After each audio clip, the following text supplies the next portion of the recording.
Over to you, Jay. Well, thank you and good afternoon, and hopefully we'll wake you up after a long day and good lunch. And when we were putting this paper together, we had a real dilemma of what the title of it should be. So we started out with the title that's listed. I also, Dwayne Norman from USDA Animal Improvement Programs Laboratory worked with me on this, but also I want to thank and acknowledge Stephen Sievert from National DHIA and Quality Certification, Suzanne Hubbard, and Jan Wright from USDA AIPL. So just to keep you on the edge of your seats, we decided maybe there was another title, if I can make this thing. Maybe the title should be Information for Managing Dairy Herds. We've got people that are working in recording activities. We've got a lot of information that's presented. How do we use that information? And everyday decision making. Well, that one didn't feel so good, so maybe we should talk and name it Show Me the Data, Then Show Me the Money. Because I think that that's what we're looking at. We've got sustainability we talk about, and we think about that as an environmental thing, but we also need economic sustainability, and we need sustainability to be able to manage dairy herds on a daily basis. And something that is, I think, really key is decision making. And folks that are into decision making and all the gurus and the top people have somehow figured out that every day we make 60,000 decisions. So each one of us is making 60,000 decisions a day. So that's a lot of decisions, and being able to sort that out or work with that is really critical. When we started, and George and Kevin and Johannes before me talked about data, the five-step process, and how all these things fit together. What it kind of came to is that the demand for dairy information is the data-driven future. And earlier this morning, I want to thank Daniel Abernathy, wherever he was. He had another tagline that we've used, and that's, data-driven decision-making for sustainability. And putting those contexts, saying those words, saying what they mean, and then going and do it is what is going to drive dairy production. And it doesn't make any difference whether you're in Ireland or Estonia or Taiwan or the USA. You've got to have data to make decisions. Otherwise, you're just kind of walking through the dark and hoping you don't bump into anything or fall into a big hole. I do want to say that this tagline or this demand for dairy information, we were getting ready for our annual report, and I took and sent to some of the people in our organization and some of our board. Dan Sheldon, who's the president of National DHIA, he's here if you get a chance. Visit with him. He's an honest-to-God dairy producer in Salem, New York, milking about 950 cows. We had something a little different, and he came back and said, I think this is a better tagline. So listening to dairy farmers and listening to cows is what we also need to do, because they're telling us some things we may need to do or that we may need to implement. So we know that dairy farming or milk production, it's a mix of genetics and management and production of a calf and milk. And I'm going to probably take and have and challenge some of the things that we think about in the context we think about them in, and to make the statement that sometimes we lose sight that milk production is genetics and management. And we pay a lot of attention to genetics. That is important, it's permanent, it's additive, but it isn't the only thing. Managing cows and managing the expression of those genetics is what we're really doing every day. And we've got to have a calf, and we've got to have milk. And you think about that in the context, and dairy farming is probably two of the most violent events in nature happen in dairy farming. And when you stop to think about it, you got a sperm with 29 million other sperms that are all trying to crash into an egg and be the one that fertilizes it. And they basically kill themselves doing it, so that starts the reproduction process so we can see and get a calf. So that's a pretty violent thing. And then, calving. That can be a pretty violent thing. And I don't know, I think I've had a near calving experience because I had a kidney stone about 5 or 6 years ago, but that's probably not quite the same. But you stop to think about it, you get a uteral torsion, or you got, the calf's backwards, and getting that calf out so that you've got a replacement and it's alive is really what we need to do. Otherwise, lactation doesn't start. So that is a real data point that we need to have, is to get a live calf and what we need to have. I'm going to just quickly talk about value of genetics to farmers. Everybody talks about annual genetic progress. That's important. We talk about genetic gain per year, the variation, selection, intensity, accuracy.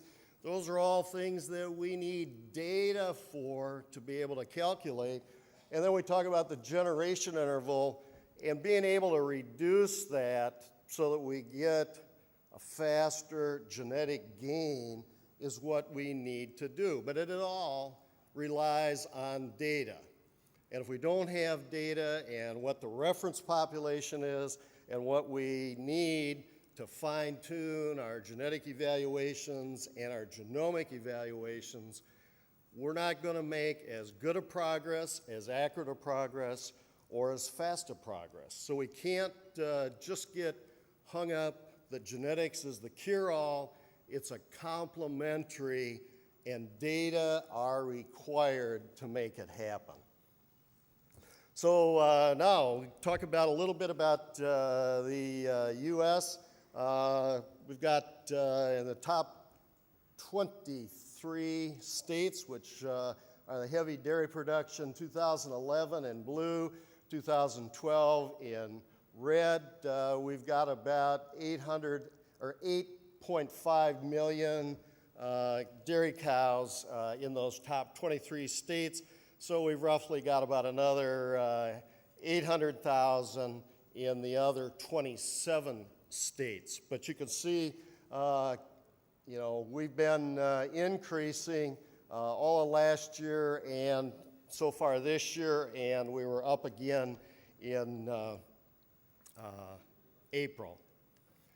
Let's talk about herds in milk recording. We call it DHIA, and one of the most controversial things that we did, and I'm still having people bring it up, is that we looked and we talk about dairy herd improvement associations, and I think a lot of folks use that.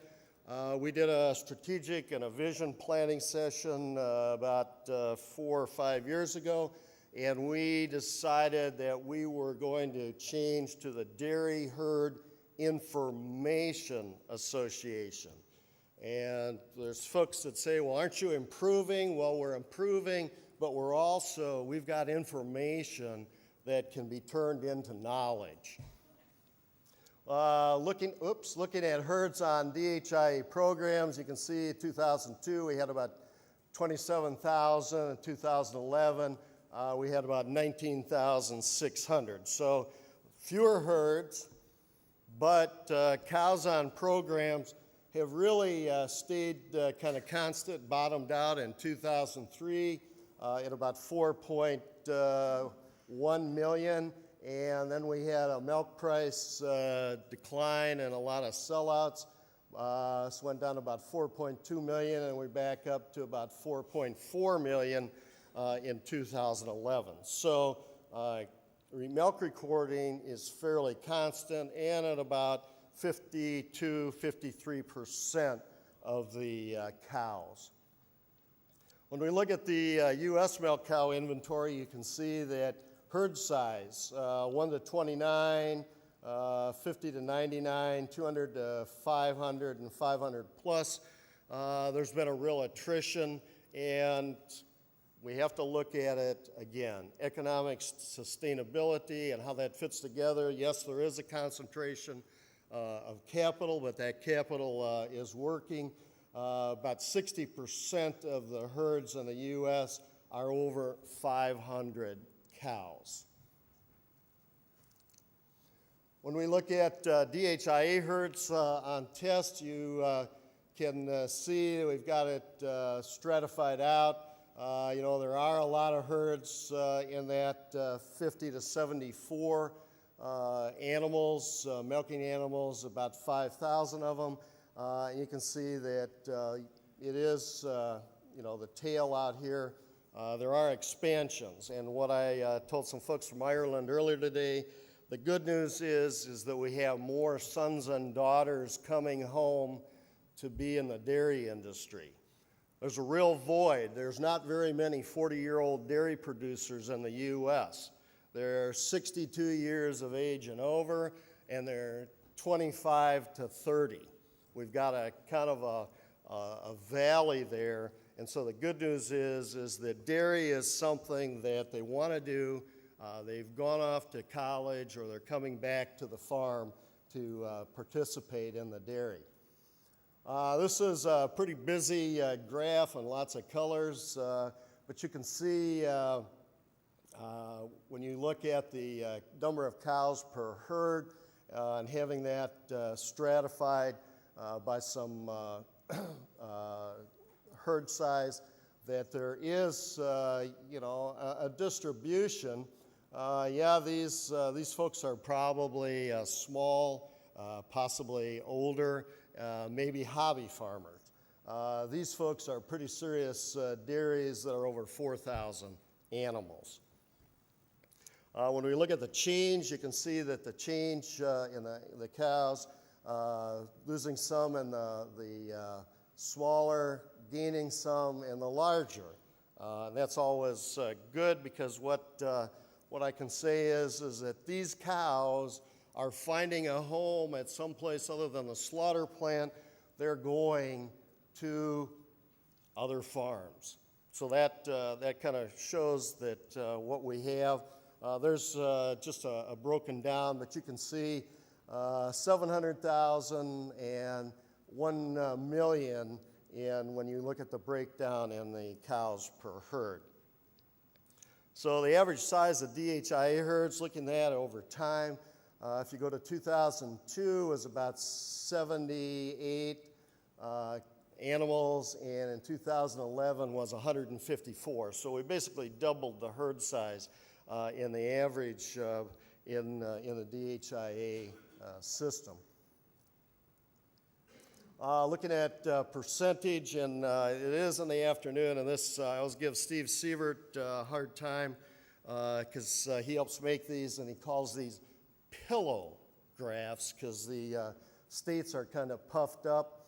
But you can see how many cows are on DHIA purple. That's greater than 60%, and less than 30% on cows on test. We have a real expansion, and it's the Wild West down here in eastern New Mexico and the Texas Panhandle. There's about 800,000 cows that have shown up there and starting dairy, and a second largest cheese plant in the U.S. was built there in a green, starting from nothing about 5 years ago, and so getting enough production in there. They have that cheese plant come online, and it's responded. There's an economic signal because the data says we need cows. Looking at the change in cows, the increase in cows are the orange, no change are the blue, and the red decrease. Just a few states in what they're looking at of being on test. Again, change in percentage cows. You can see it got a little hot in Texas and they got tight on feed. So they made a management change, and even though they need cows, same way in California, feed prices, they took and they made a change on that. When we look at the average test day from 2002 of about 70 pounds, which is right in the neighborhood of about 30 kilos, we're up to about 73. So we've made some incremental change in management and genetics, and also, though, we got to have a signal economically of what is needed. Average test day milk, you can see we've got that by herd size.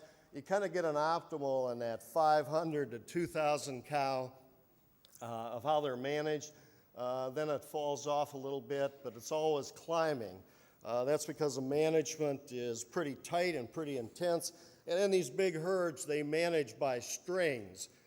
Groups or corrals of about anywhere from 150 to 250 cows. So they're managing, feeding, and milking those animals like they're a herd unit almost. I'd like to talk a little bit, because we're talking about, what do we see or what do we have in a big one. There's a lot of parameters. And again, we get into this debate about genetics and management, and we have all kinds of traits: calving ease, days carried calf, calving interval. Those things are both genetic and management, and how do they fit into a dairy and managing that dairy? Well, it's information and it's data that needs to be there. Somatic cells are one that, there's a big discussion and debate, but I think that what you can see is that both genetics and management, there's been an overall decrease in somatic cell in DHIA herds. And we have, believe it or not, a number of herds that are doing somatic cell testing only. They're not doing fat and protein. They're doing only somatic cell on test day. We look at 2011. You can see we've got some differences in herd size. And as the herds get bigger, they use data and they manage things a little tighter, and their milking process and procedures, they've got a lower somatic cell count. Again, when we look at the monthly, you can see what we have there, that there's a peak, so we got some seasonality. The yearly average somatic cell, you can see that states, and there's some geographic, it gets hot and wet, and you get a little tighter, but you have to manage for it. Looking at the mean yield, herd yield in the U.S. and the somatic cell, you can see that the kilos of milk, 9,000 in 1998, and we're up to about 10,250 per cow in DHI herds. The somatic cell count, we're at about 320,000, and now it's down below 220,000. So you're able to make both genetic and management, and that herd size sometimes has you focus a little more. Looking at that on the mean herd size and the somatic cell in years, you can see that as the herd size goes up, the cows per herd, again, the somatic cell goes down. So both directions help. Let's talk quickly about DHIA participation by breed in 2011. We've got the breeds across the bottom, and you can see that the Holstein breed is the predominant breed in the U.S. with about 3.7 million animals in milk recording, and Jersey is making some big gains, mainly because cheese market and in that Texas area really coming on. Folks, we were talking a little bit about crossbreeding, and some of it is definition and what is crossbreeding, but you can see that has a small impact. It has had some gain in the last 3 years. Breed registrations relative to DHIA participation. And you can see that some of the breeds have a pretty high, that if they're going to be in that breed, they're going to be doing milk recording and doing breed registry activities. Holstein is about 9% are registered out of that 3.7 million. Red and white, you say, why is that high? Because they take animals and they may be dual registered in milking Shorthorn or Ayrshire or Holstein. So that's why they have greater than 100% in that number. When we look at registration, classification, and testing and the Holstein breed, you can see that we've got some ups and downs, but basically registered Holsteins are the bar graphs, and registering about 325 to 350,000 a year.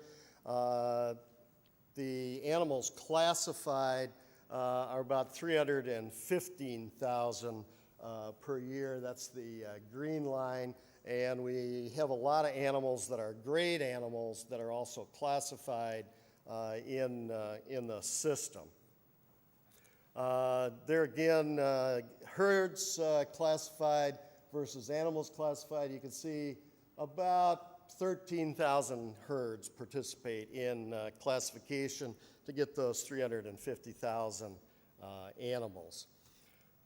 I want to finish up and just mention, I've been saying this for a long time, and I keep reminding everybody that a unit of semen is really data in a plastic straw. We need it to have the calf. We need it to have milk production start, but that's data in a plastic straw. And I think we're going to hear folks talk about sex semen, and we've heard fertility and all of that. That's still data that we're having. So we're data-driven in what we do in dairy. And, you know, we've talked a lot about genomics. Just an update, you know, genomics is going to be a tool, and it's probably, as much as anything, a management tool or a data tool in what dairy farmers are going to use. And it's becoming more and more commercially viable. There's about 10,000 cows a month being genomically tested in the U.S. So commercial dairies are using it. It's not just registered or seed stock. They are using it to look at what type of genomic information that we'll be able to provide them. So that's going to become a bigger and a more commercial activity. As I said, dairy farming is a mix of genetics and management. It's a production of calf and milk. And, you know, the words that we need to take away from here, you know, it's another great day to be alive, because otherwise the consequences aren't too good. And we need to feed, breed, and care for animals to provide protein and fiber production. And now the data shown, so show me the data to take some movie themes. Manage the animals both through management and genetics. Now take the socioeconomics, show me the money, because we're not here to do this for fun. Dairy producers need to see a return. Producers need protein and fiber. We need that to realize the value and economic return that can be achieved.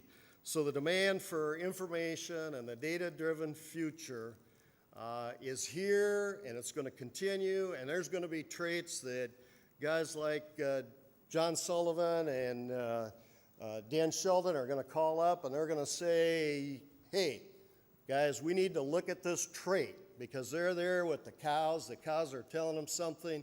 So we have to figure out how to collect that data, how to analyze that data, and return it for the health and productivity in dairy production. So thank you, and I appreciate your attention.